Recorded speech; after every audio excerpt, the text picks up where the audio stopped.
This episode of Around the Oval is brought to you by Todd Pennington with Renovation Mortgage. Hey, Ohio State fans, Alex Gleitman here, back with another edition of Around the Oval, brought to you by Todd Pennington with Renovation Mortgage. I got the Gives, Marc Givler here. We were supposed to have the bank, Bill Green, but technical difficulties kept him out of this one. We're going to talk Ohio State recruiting. It is a big week for the Buckeyes. There was one live week in July. It started on Sunday. It goes through this coming weekend. The Buckeyes will be hosting their big barbecue bash on Thursday, July 29th, when most of you are listening to this. It's likely going to be tomorrow. But before we get into a big visitor who kicked off the week and what the barbecue is going to entail, there's some news that broke just before we got on the air here and recorded this. 2022 tight end Benji Gosnell from the state of North Carolina announced on Twitter he had decommitted from Ohio State's 2022 class. Mark, let's talk about that real quick, because it's obviously big news anytime you gain or lose a commitment in the class. I don't think that this is going to affect the class too much as far as rankings go. It actually might even help them when it comes to average player ratings and rankings in the end. When we talk about where the class stacks up come the end of the day, as I have my Alexa in my background, Alexa off. Apologies there, but Mark, break it down for me. What does this mean for Ohio State? Do you think this is something Ohio State initiated? Do you think this is something Benji initiated? I think there's been a little concern, on both parties about maybe system fit here. Just kind of something that's kind of bubbled below the surface the last few months. Gosnell is more of a flex. He's a pass catcher. He actually doesn't play in line very much at all in high school. He's really more of a receiver at the high school level. And I think that has kind of been a concern of both parties of like, okay, are we, from Ohio State standpoint, are we the best system to utilize that skill set? Or, because he's not Hireman or Vanette or Luke Farrell, those big, even, Jeremy Rucker, who had the bigger frame, much bigger frame than Gosnell. They like those 6'5", 6'6" guys because they're in line quite often. And so that's kind of been bubbling below the surface. Obviously, they worked a couple tight ends out in June, which kind of gave some pause, I think, to maybe what was going on there. Kind of wondering, why is a tight end or two coming in to work out in 2022 with two commitments already. So there was a little bit of a hint that maybe something was bubbling beneath the surface here. So that's where we are now. And I would expect them to try to replace him with I think it would be probably more of one of those 6'5", 6'6" guys who can bulk up and kind of play in line. Yeah, you and I talked about this a couple weeks back when you came on my show, and something just didn't seem right when they were working out, tight ends at camp. It's like, why are you working out a 2022 tight end when you have two committed and you're not taking anymore? And so I know you and I talked about that. I know Bill has brought it up numerous times on the board, and we just couldn't get it out of our heads that why are you even entertaining the thought? I know you got to do your homework and you got to, make sure. And I don't know if they have someone in mind that they're going to take, or, they're just going to kind of reset the board. And if they don't get anyone at tight end, they don't feel the need to take anyone at tight end. There's a bunch of good ones they're in 2023. Maybe they take two in that class. Maybe they go for a transfer, and use the spot for someone else in 2022. So we'll see how that nets out. I think Benji Gosnell is a nice player.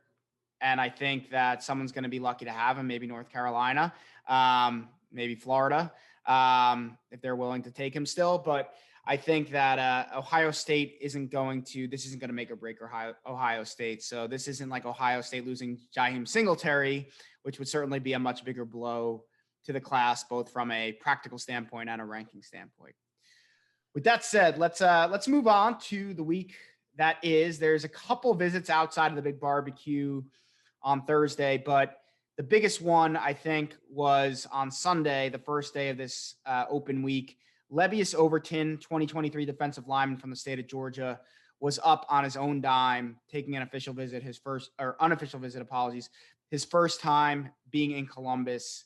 Mark, I'll share a little bit, and it's going to be in my A deck on what I'm hearing on the visit, but wanted to hear your thoughts on Ohio State's chance with Overton and anything you've heard coming out of his visit on Sunday.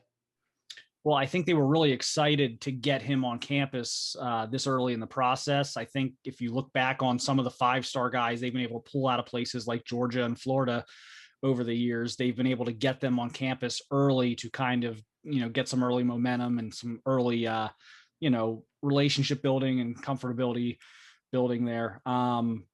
But I think they also know this is going to be a very long battle. Probably not going to be a very easy pull out of SEC country. Alabama is going to be a serious player here. I'm sure, Georgia's not going to just let him walk out of the state. So all the main SEC players are going to be involved there.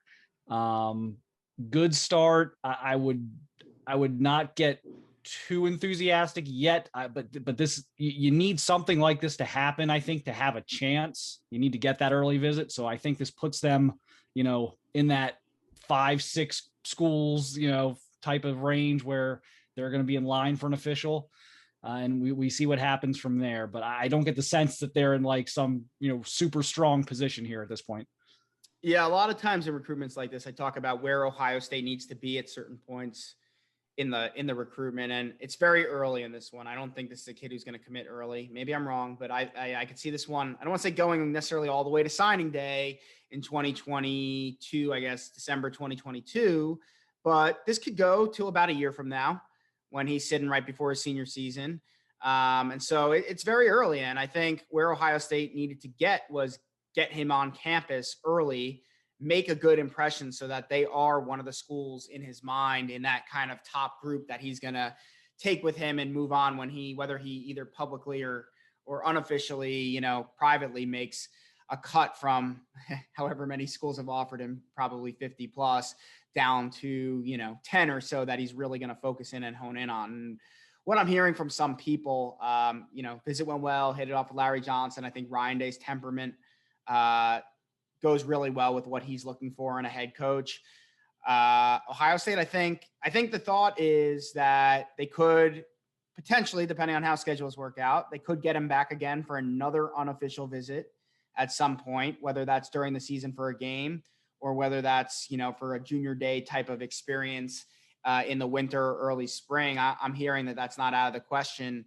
And I think that would be huge and probably the next step. And then after that, it's getting the official visit hopefully next summer before a decision comes before his senior year, unless he does drag it on into his senior year. Maybe you want your official visit in the fall, but either way, I think the goal is to get him back on campus again. I think right now, Ohio State is where they need to be.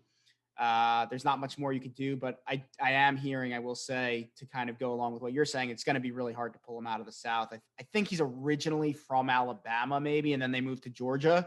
So you mentioned those two schools.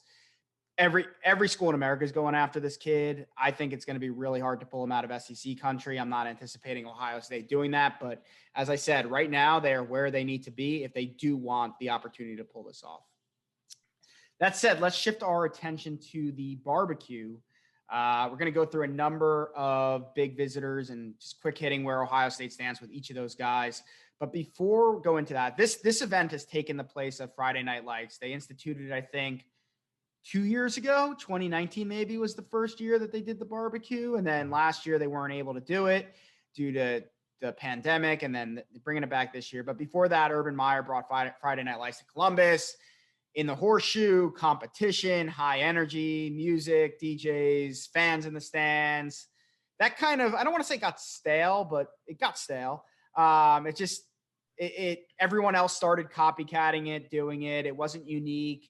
And, while it was great for some elite versus elite evaluation, competition, see who the dogs are, probably fit a little bit better with Urban Meyer's style versus Ryan Day's style. And talk about relationship building and the brotherhood and a family atmosphere that Ryan Day is trying to cultivate in Columbus. I think has done a really good job of doing it. I think this event just allows that personal touch a little bit more while allowing, I'm sure they'll have some pretty cool stuff in the horseshoe for the guys that are in attendance. So Mark, tell me a little bit of your thoughts on the barbecue versus Friday Night Lights, and which you like better, and why you think Ohio State made the shift.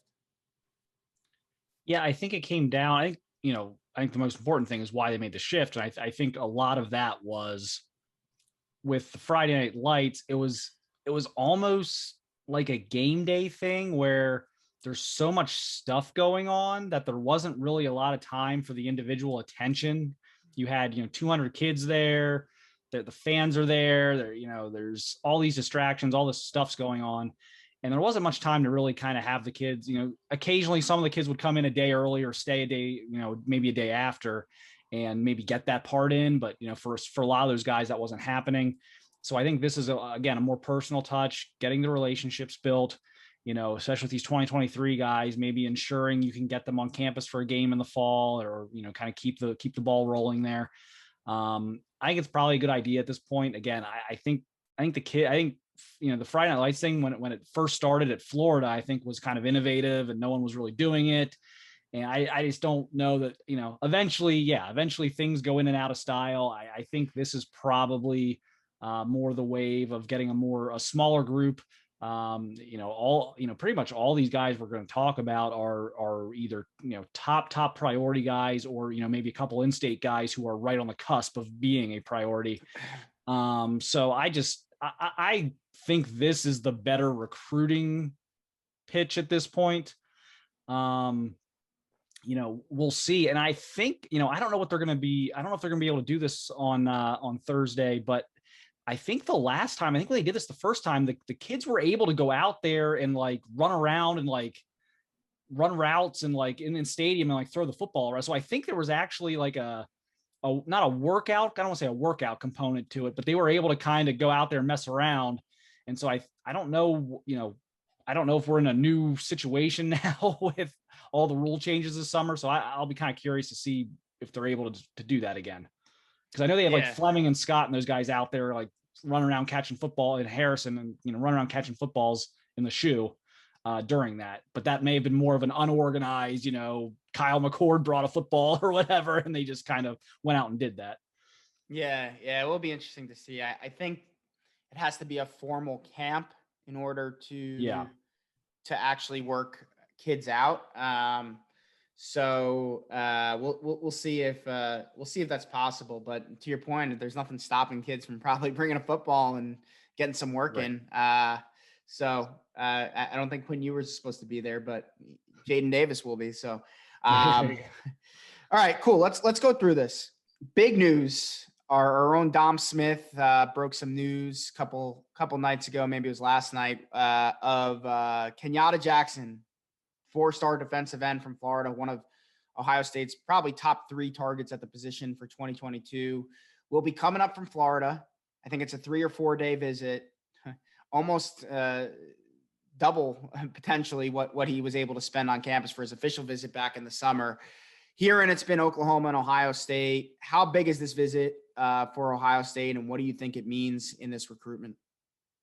I think it's really big. I think it's one of the bigger ones that we're going to talk about. I think, what I was told coming out of the official was that they were really pushing hard for the commitment. It certainly looks like the other guys they're chasing right now. I know what White is saying. I'm not buying it as far as a decision coming up soon. I think very real possibility their other top targets are going to maybe wait until the fall at this point. And while I actually like the move they've made for White, I like the move. I still like where they're at with Amari Abor, but I don't know that you can afford in a class. You have to get 2 really good ones, and you could even take a 3rd one. I don't know that you can afford to just kind of play the waiting game. I think you got to go try and get Kenyatta Jackson right now. And I think that's what they're going to try and do. I think they tried to do it in June since, he didn't lock it up then. And now they've been working on this to get him back. And I think he's going to get the full court press here, and they're going to try and lock this up because he is deciding soon. Yeah, and this is a kid who's gone back and forth between Ohio State and Oklahoma since those visits. And I think he's having a tough time. And having Ryan Turner committed, feeling good, supposed to be back on campus as well this week for the barbecue. I think that really helps Ohio State. Package deals I don't buy, and I'm not saying these guys are necessarily a package deal, but I think if Ryan Turner is committed to Ohio State, that is only a good thing for Ohio State when it comes to Kenyatta Jackson. So that's a big factor for me. Keep Ryan Turner happy, and you have a better chance of getting Kenyatta Jackson. And I don't want to call a commitment, but I agree with you. I think there's going to be a really hard push. Making this visit it's either I'm feeling Oklahoma and I just want to get back to Ohio State one more time to be totally sure, or I'm kind of leaning Ohio State and let me be sure. And I think that regardless, Ohio State is going to make a big move this weekend. And I almost think I wouldn't be shocked if he comes out, puts a decision date on there, and it's Ohio State. That's where I'm trending on this one. I'm not fully there yet, but that's where I'm headed. And I agree with you. I would take him now. I wouldn't wait. I would actually take all three of those guys if they all wanted in. I think they need that position that bad. I don't see it happening that way. I think they'd be lucky to get one of two of Abor or White and then get Jackson. That would be a tremendous class to add to what they had last year. So, that's going to be a big one to watch for us and follow up on. Another kid from Florida, you've been all over him, Richard Young. I know how you feel, but tell everyone who's listening, what does this visit mean and where does Ohio State stand with Richard Young? Yeah, I think they're in the driver's seat right now. And I've been trying to pump the brakes a little bit when I say that, or kind of be the third base coach and put up the stop sign, but people are kind of running through the stop sign right now. And I think are expecting Richard Young to commit, this week. I don't think that's going to happen. I'd be very surprised. I think very strongly this is going to go to official visits. I would be really, really surprised if he didn't take official visits, but I think Ohio State is setting the bar right now. And I think this is further evidence of that. He could go anywhere in the country this week. Ohio State's getting the visit. I think he's still supposed to go to Oklahoma from Columbus, but we'll see what happens there. Alabama, Georgia, Oklahoma, Clemson. I mean, everyone's recruiting this kid, but I think Ohio State set the bar. I think Tony Alford is definitely his best relationship. I know his high school coaches are very close with Tony Alford. It's not going to be a situation where they're going to tell Richard where to go. Not that Richard would even listen to anybody else other than himself and his family, but there is a good relationship there with the coaching staff, which I think helps Ohio State here. It's one of those things where, we saw this with like a guy like Raekwon McMillan, where there were just, a very good relationship there. We've seen it at other high schools over the years. It makes life a lot easier when you have a past history with the high school staff. And Tony Alford recruited that school in the past, recruited some of their kids.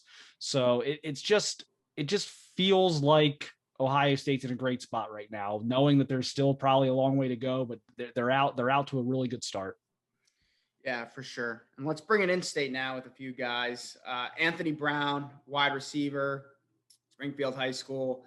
This is a kid who came to Ohio State camp twice. First camp was good, not great. Second camp, I think, from what everything you guys reported, was pretty good.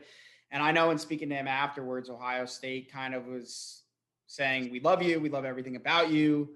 We just need to kind of evaluate some things and see where things kind of net out. And I don't think they want to offer without being willing to accept that commitment, because he's a kid who potentially could pull the trigger somewhat quickly. And I'm confident if Ohio State offers that they do land him. I think that, where are things with Zachariah Branch? I mean, he's another speedster type of guy. Where are things with some of the other 2023 receivers there recruiting? They wanted to host some kids after Anthony Brown, make sure that, they weren't going to take those guys. So I think they just wanted to see where he fit on their board. And is he a guy they want to offer now? Do they want to kind of just continue to keep the seat warm, maybe wait till the fall, see how things unfold a little bit?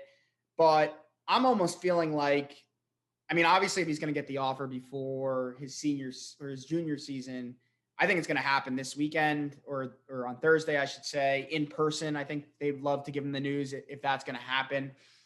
What's your take on Anthony Brown? Does he get the offer? Does he have to wait? How do you see this one playing out? I would personally offer him. I don't know that Ohio State's going to do that.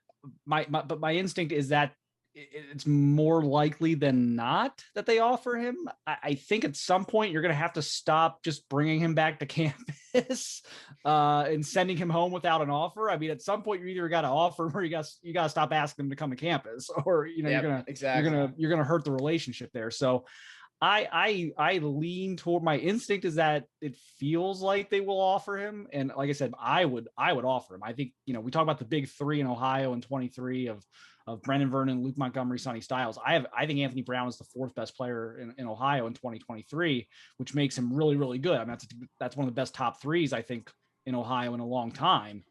And I think Brown, I think you can even argue is maybe 3A. But, I think there's been a little bit of just, I want to say hesitancy. He's not a big guy. I mean, probably 5'8". They haven't really recruited a lot of guys like that. It didn't go well with Mookie Cooper. Could it have gone better if Mookie Cooper was an Ohio kid? Would he have been more patient? I just think there's a little bit of, being a little bit gun shy on like the slot guy, but he's just so electric. He's such a big play guy. He does play on the outside in high school. You're not going to do that a lot with him in college probably, but I think he's a game breaker. I think I would go for it. I think he's, I've said for a year, I think he's Springfield's best prospect, and they've got, probably a dozen D1 guys. So, I just think that's a guy that just makes sense. Yeah, I think when you talk Mookie versus him, Mookie was more of a gadget guy to some extent, and Anthony, I feel like, is more of a true receiver. As you said, he plays on the outside. They had him doing returns at the last camp, and if he could bring that special teams value, I think that's something else. I agree with you. I think he's the type of kid that if they don't take him, not that they won't be okay at receiver, they'll be just fine, but you'll see him starring at some other Big Ten school or SEC school, and you're going to be like, how did Ohio State not offer that kid from Ohio? Because he's going to be making plays on ESPN top 10, and he's going to be a game breaker. I agree with you. So I kind of think that's my mindset, is how do you keep asking this kid to come to campus and keep breaking his heart every single time, telling him he has to wait for an offer. So I almost feel like it's going to happen this time. And if it doesn't, he might take a pause and he might say, I'm not coming back to Ohio State unless I have an offer. So we'll see where that one goes. Let's talk about another guy you mentioned, Luke Montgomery, making his third visit of the summer to Ohio State. He'll be, he was just at Penn State this past weekend. He'll be at Michigan this coming weekend. So he's made the rounds. He's been to Oklahoma. He's been to Clemson, Alabama. They've been to like almost every big school you could think of. How do you, I know some people think he's going to be an early commit guy. I personally don't think he is. Not that he won't be early relative, but I don't think it's going to happen this weekend or before the season. I think it will happen after his junior season, maybe in the winter, maybe a February, January visit somewhere that, Ohio State, I think it is. But I think he's going to wait a little bit, take some visits in the fall too, where he can, and then make a decision maybe after the season. How do you see things playing out with Luke Montgomery? I agree on the timeline. I don't think it's a 0% chance that he would commit this week. I think it's greater than 0, but I don't, I hate percentages. So there I go. But, I think there's a small chance, but I think it's likely he does not. I think it's likely that he takes a little more time. I do think he's going to end up at Ohio State. I think there's just such a great pool there. I think, and they've recruited him the right way. I think they certainly haven't taken him for granted as an in-state kid. They were in there, pretty early for him, for a guy who really does not have a lot of experience playing offensive tackle. So usually that's a guy they might have slow played a little bit and wanted to see. They got right in there with that one. I think he's potentially special. Just the way he's able to stay in front, his feet, the way he's able to stay in front of guys in pass protection without really knowing what he's doing yet, was pretty special to watch. So I think they've done this the right way. And I think ultimately, I know he's got ties to kind of some different places. And I know he's got, a national kid at this point. I just don't see him. I don't see him being like an Alabama or a Clemson guy. I just think I think they'll win this. Yeah, I'm with you. I'm with you on that. I think they'll eventually win it. And another guy who, I guess on the flip side, I think could potentially commit this weekend as long as Ohio State's willing to take him, which I think they are, is Josh Padilla, Uber Heights Wayne, offensive lineman, didn't have the best showing when you guys saw him at Ohio State camp in early June, but I don't think that really changes too much. Not really sure that's the best setting for him, that one-on-one, especially an interior guy. Offensive lineman always at a disadvantage in those drills, let alone true interior guys. But what are your thoughts on Josh Padilla entering the barbecue?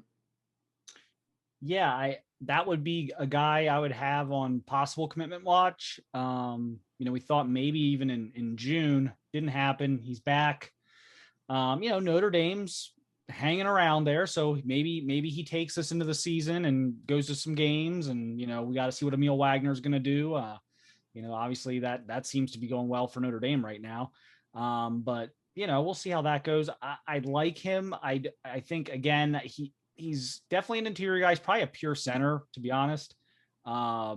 He's going to beat guys with toughness, being physical, technique.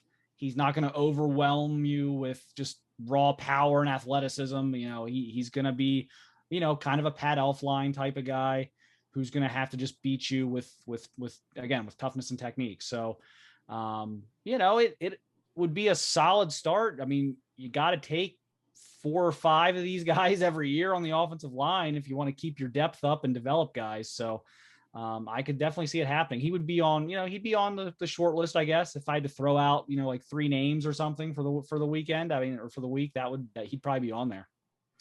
Yeah. And one more offensive lineman, Peyton Kirkland, coming up from Florida Wednesday through Friday. He'll be on campus. This was a kid who was trying to get up in June, couldn't make it work. Didn't think he'd be able to make it happen until the season, but made it a priority to get to Ohio State this week. I know he's talked really highly of Ohio State in the past. Hearing anything on him and where Ohio State sits and their chances there? Yeah, I keep hearing that they have a great chance. And there's 2 guys down there in Orlando with him and TJ Shanahan, and they both speak very highly of Ohio State. But I keep being told that Kirkland may be the more likely of the 2 as far as ending up at Ohio State. Tackle body. All these guys can always kick inside and play guard, but has the tackle body. I know they're working him hard. He seems to be like a fan of the school. Like that's kind of come up a few times with some of the discussions I've had with him and just with other people down there is he's kind of been an OSU fan. So that helps you get in the door. And then, again, you have the opportunity this week to really put yourself in a good position. So I wouldn't say commitment watch or anything like that, but I think this is a significant visit. Yeah, I'd agree with everything you said. And another guy from Florida who's coming up, actually his 3rd time on his own dime from Florida, 2023 defensive lineman Derek LeBlanc. This one's interesting because from what I know, I don't think Ohio State even knows for sure if this kid tried to commit, would they take it or not? I think they've been trying to figure it out. From everything, you guys said, he looked pretty good in camp. I think even comparable, I know Mick posted on the board that even against Brennan Vernon, he thought that LeBlanc looked better in camp than Brennan Vernon did. Now, that doesn't mean he's going to be better or is better, but the kid clearly has shown and flashed talent to be able to play at Ohio State. He's probably a guy who ends up inside at the next level just from where his body's going to take him. But do you think this is a kid Ohio State is going to green light? And do you think that this is a kid who may try to commit to the Buckeyes in the near future? I do think they would take him. Let's put it this way. I don't know how, if he tried to commit, I don't know how you would turn him away at that point. I think you would risk taking yourself out of that if you said no. It's almost like a leverage play to just, commit and save a spot. But so I think, yes, I think if he tried to commit, they would take him. And then obviously, we just talked about Benji Gosnell. This is a constant evaluation. So if you take an early commitment, sometimes, the 2 sides can grow apart and, a player doesn't get better or a scheme, may not fit perfectly and, kind of come to an agreement and understanding that maybe this isn't the best fit. So you can always do that later. So I just think you take the commitment now. I think they would. I think he's probably a 3 tech. I think they're also probably trying to figure that out because he is super long and athletic, but yet he looks like a kid who's going to carry 285 to 295. He's a big kid. So I think they're trying to figure that out. I just talked about Padilla kind of being on my short list of, if I had to throw out 3 or 4 names or whatever of guys maybe to keep an eye on this week, he would be on there too. So I think it's possible. Cool. 2 more guys. Maybe the most important one, 2023 athlete, Sonny Styles, Pickerington Central. Again, kid making what I guess is technically his 4th visit to Ohio State this summer. He came those back-to-back days in late June, so we'll count those as visits 2 and 3. This is Ohio State and Notre Dame. His brother Lorenzo is a freshman at Notre Dame, very close to him. Obviously, I mean, there's plenty to like about Notre Dame, so he's been there and he's comfortable there. And his dad, Lorenzo Sr., played at Ohio State, and he grew up around Columbus. And I've been told, and I know you've written this, that out of the 2 brothers, he was probably more of the OSU fan growing up, and he certainly has seemed very comfortable working out with Al Washington and Kerry Combs and Matt Barnes and even Larry Johnson teaching him how to rush off the edge a little bit at camp, and just seems very comfortable walking around the Woody Hayes Athletic Center. So I know all of us Ohio State media guys feel like Ohio State has the edge. I know all the Notre Dame media guys feel like Notre Dame has the edge. How are you seeing this one at the current point, and when do you think Sonny's going to make a decision? I would take Ohio State today still. I think people need to kind of separate the family here a little bit. That very different kids, the brothers they're very close, but they are very different personalities. And my best source on Lorenzo Jr. told me very, very early. Now, Ohio State ultimately did actually make that closer than it maybe should have been. But my best source on Lorenzo Jr. said Notre Dame's the leader, the favorite. That's going to be, and this was early. This is when everyone just assumed he was going to Ohio State. Different tone with when I bring up Sonny. It's he's a little different. He's the big Buckeye fan. He's kind of a different personality, a little more maybe not. Lorenzo Jr. is kind of laid back, more of a small private campus type of guy. Sonny's a bigger personality, a little more intense, little different personality. So I still like Ohio State here. You can't deny the Notre Dame factor with his brother there and the fact that he's going to visit there a couple of times this fall just to watch his brother play. I mean, if nothing else. So they're going to get their opportunities. But for someone, I know there's like Notre Dame lock talk out there. I'm like, he's been to Ohio State 4 times in the last 5 weeks.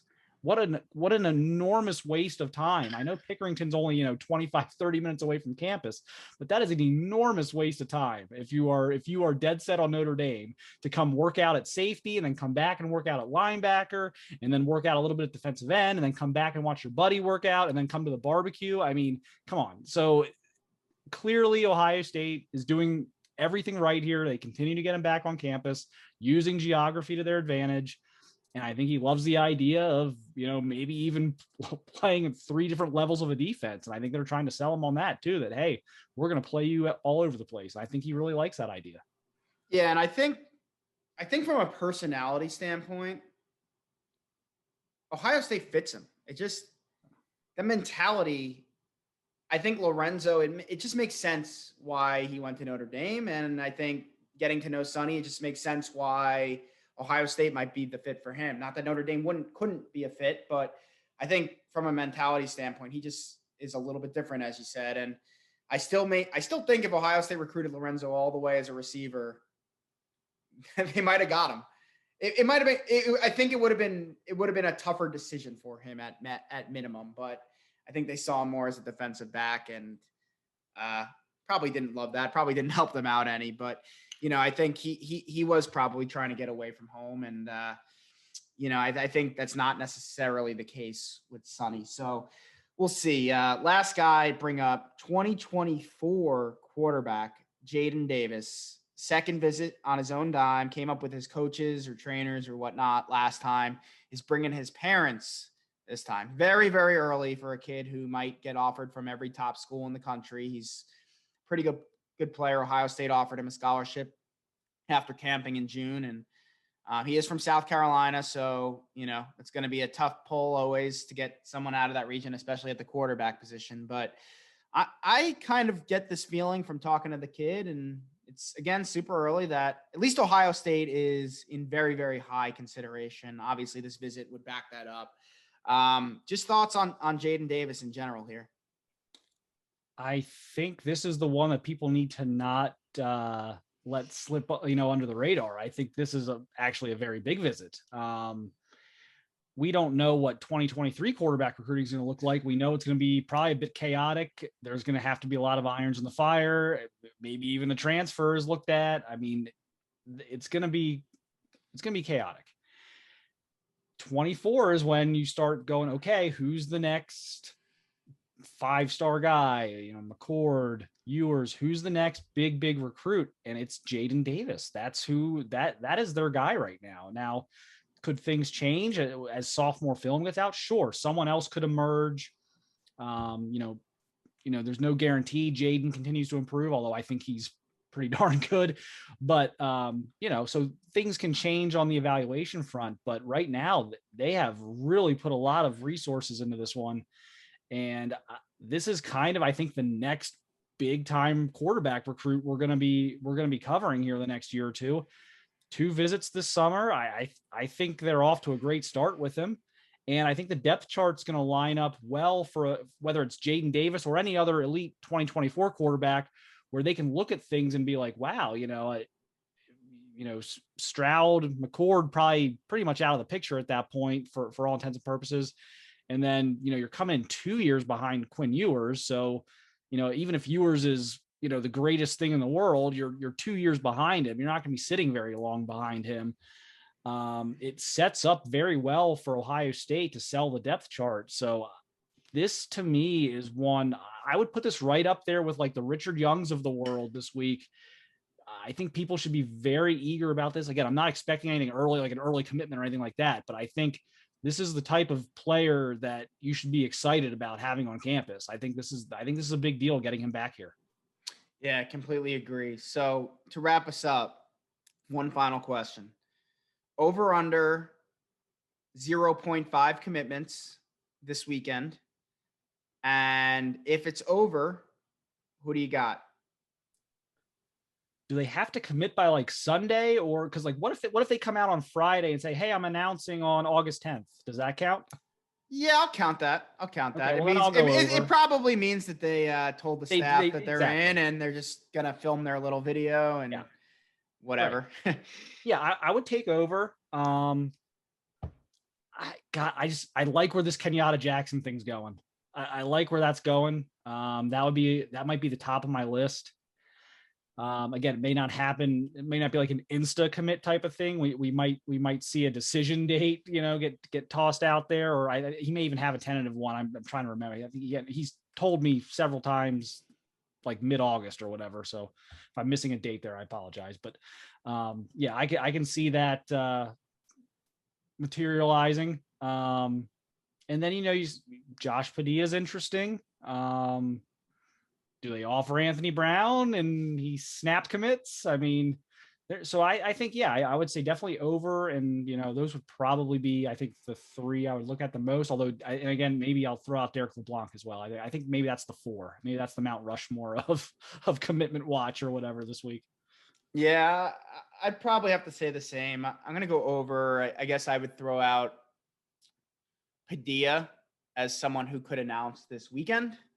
And then I would agree with you that if all goes well with Kenyatta Jackson, you'll probably see, he's definitely going to want a little hype behind his. So he might come back, wait a few days and say, I'm announcing my decision on August 16th. And then there it is. But, we'll be all over it. Make sure you tune into BuckeyeScoop.com for all your coverage. If you're a subscriber, Ask the Insiders Board. We'll have plenty of coverage from the weekend. We'll be all over it.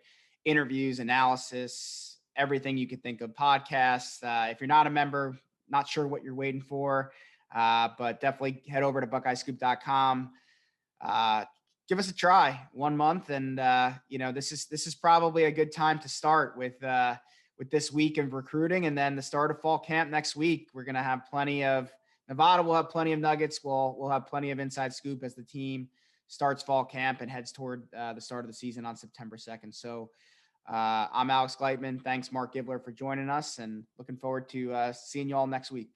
This episode of Around the Oval was brought to you by Todd Pennington with Renovation Mortgage. If you've been thinking about refinancing or buying a house, check out our sponsor, Todd Pennington with Renovation Mortgage. They offer low rates for refinancing and home purchase loans, including first-time home buyer programs, down payment assistance, and cash-out home equity loans.